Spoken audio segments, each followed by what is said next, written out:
Shalom. First and foremost, I want to give all praises, honor, and glory to Yahweh, Bahashem, Yahweh Shah, Bahashem, Rakak Kadash, and double honors to the elders and apostles of Great Millstone who rule well. Peace, love, and salutations to the hopeful elect. This is your brother Dawah from the Men of Valor Camp in Greenville, South Carolina, coming back with another video in sincerity and in truth. Lord willing, it can be edifying. And I just wanted to bring out a couple precepts real quick, because what we're seeing right now with the American war machine, all right, and what's going on with Israel, and all these nations are pretty much mounting up to go to war. All right, we're seeing just how this devil moves. All right, and yeah, this is going to sound like repetition, but you got to understand, for many decades and centuries, this devil was able to hide pretty much behind being, he paraded himself as if he was God's chosen people. He paraded himself as if he was pushing liberation, democracy. All right, that's been America's big thing the last 50, 60 years, bringing democracy to these different nations.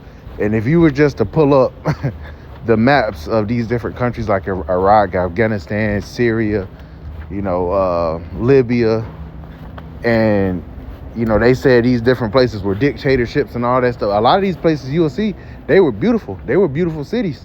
And then America brings their democracy. And then what? The shit, it goes to shit. They bomb the shit. Hey, look at what happened to Gaza in real time in a couple years.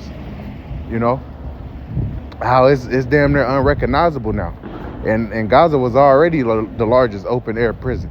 They built them a city to confine the Palestinians, which we know they're heathen as well, but nonetheless, that's how this devil moves. All right, so now we're seeing that we're seeing 1800s, Monroe Doctrine, Western imperialism. We're seeing it in 2026, and now we're able to see it via the internet. We're able to see it. They're having these different meetings. And they're televising it. See, back then, hundreds of years ago, 100, 200 years ago, when this was going down, this news wasn't going out amongst everybody just, quickly. All right, now we're getting this news live and in color, and it's undeniable. Like, damn, these devils must be stopped. You got everybody coming out saying Trump has lost his damn mind.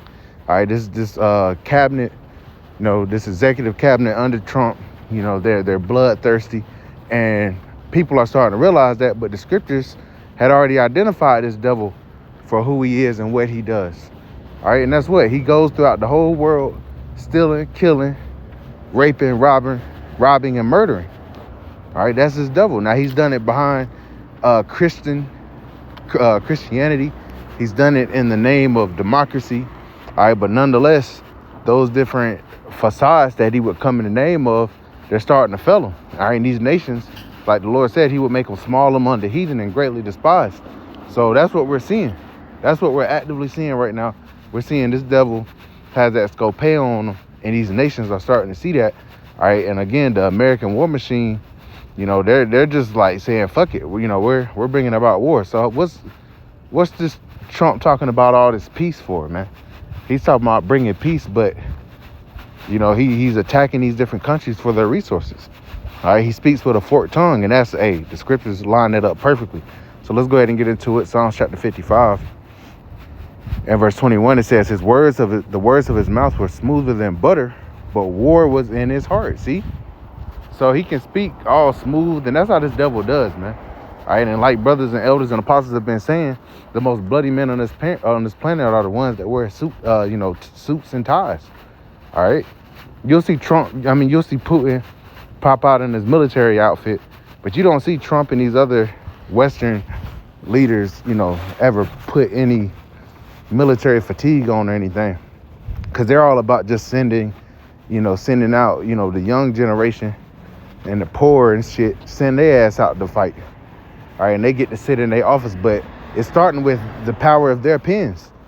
We're gonna go in, we're gonna take this oil, we're gonna take these resources, and hey, they collect lives in the midst of that. Okay, so they speak with that forked tongue. Says the words of his mouth were smoother than butter, but war was in his heart. So yeah, he come in. Hey, we're trying to liberate these people, just like with Iran right now. They're trying to say they're trying to liberate the people of Iran.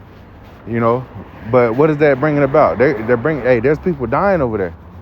You know, there's people dying.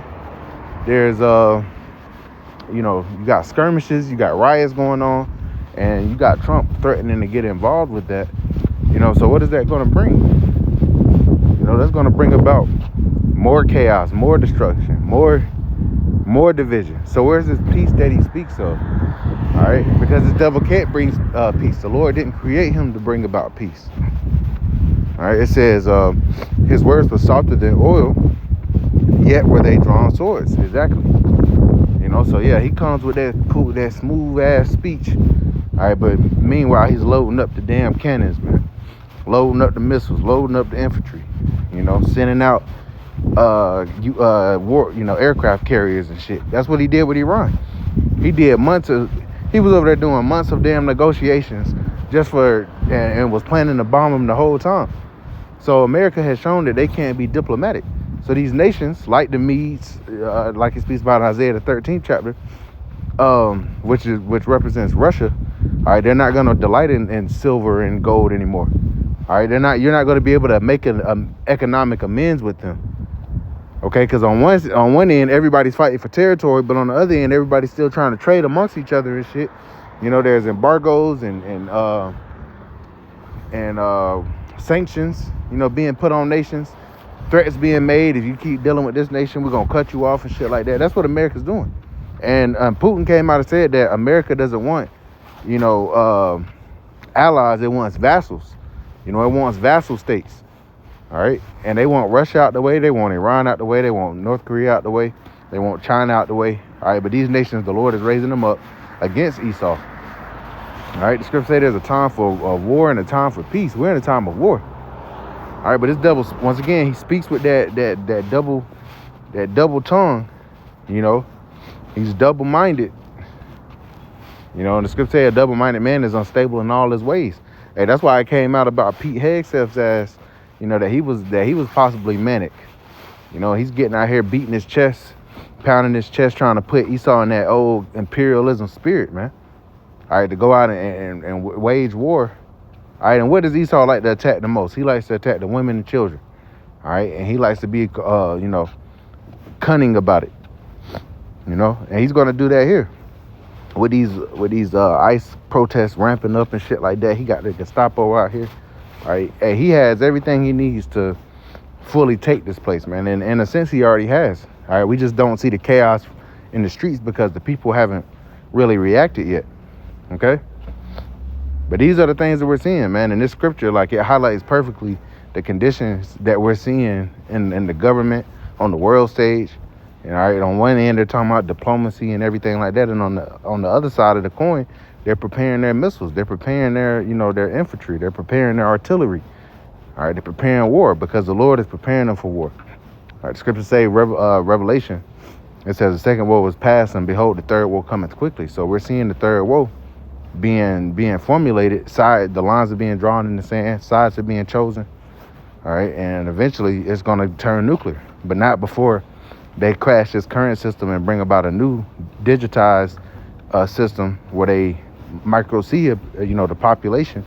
All right, but then, hey, they're still going to go to war, man. All right, they're going to go to war with about who's going to control this, who's going to sit at the top of this NWO. You know, because, hey, BRICS nations, they want a multipolar world, and America's like, hey, we gonna run this shit. We gonna continue to run this shit. That's why they're boasting in their 250 years, all right, which we know nations don't tend to last much longer than that. So their pride, they think they're gonna last longer than this, and that's how we know the Lord is about to cut this shit off, man. All right, things are happening. But I just want to bring this out through the Spirit. Lord willing, is edifying. I want to give all praises, honor, and glory to Yahweh, Bahashem, Yahushua, Bahashem, Kakadash. Double honors to the elders and apostles of Great Millstone, Haru Well, peace, love, and salutations to the hopeful elect. Till next time, Shalom.